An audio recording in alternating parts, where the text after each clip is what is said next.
Hi, it's me, Mrs. Price. I'm sure you'll recall the fairy tales we've been using in literacy. We've read stories, we've shared stories, and you've even had a go at creating your own. I just wanted to revisit the story of the three little pigs. You remember, the first little pig builds his house out of straw, and along comes the big bad wolf, and he huffs and he puffs and he blows the house down. So the second little pig learns from the first little pig and builds his house out of sticks, much stronger. But again, along comes the big bad wolf, and he huffs and he puffs and he blows the house down. Then, of course, there was the third little pig, who refined his plans for his house based on the problems the first two had encountered and built his house out of bricks.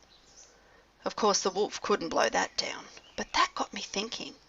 Do you think there could have been another way to solve the problem? Why did the house of bricks work when the other two didn't? And do you think there is anything the pigs could have done to the other houses to save them from the big bad wolf? And so 1P, that is today's challenge. Your challenge is to outsmart the big bad wolf. So right now I know you're thinking of some great ways to solve this problem, and that's fantastic, but first of all we need to set some parameters or some boundaries or rules around solving this problem.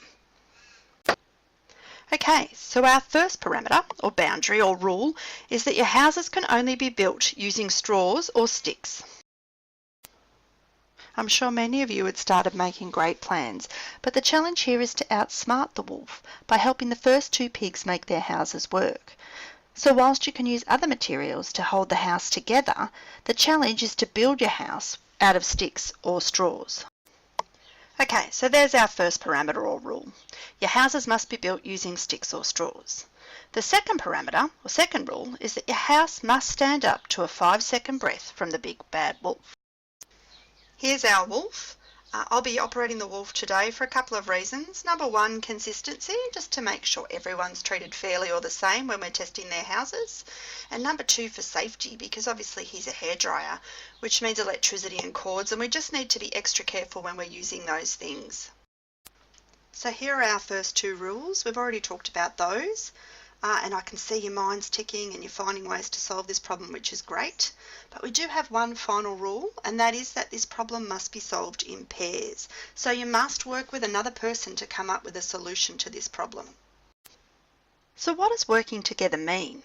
It means brainstorming, sharing ideas, listening to each other, and coming up with a joint solution. It means planning, drawing or writing your ideas, and coming up with a way to go about it.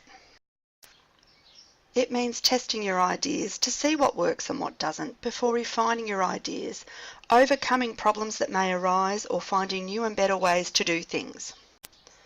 That's it from me, 1P. I'm going to hand you back to, well, me, to break into pairs and to move on to the first step, which is the brainstorming. I hope you guys really enjoy this. I am so excited. I can hardly wait to see what you come up with. Until next time, bye! Created using Powtoon.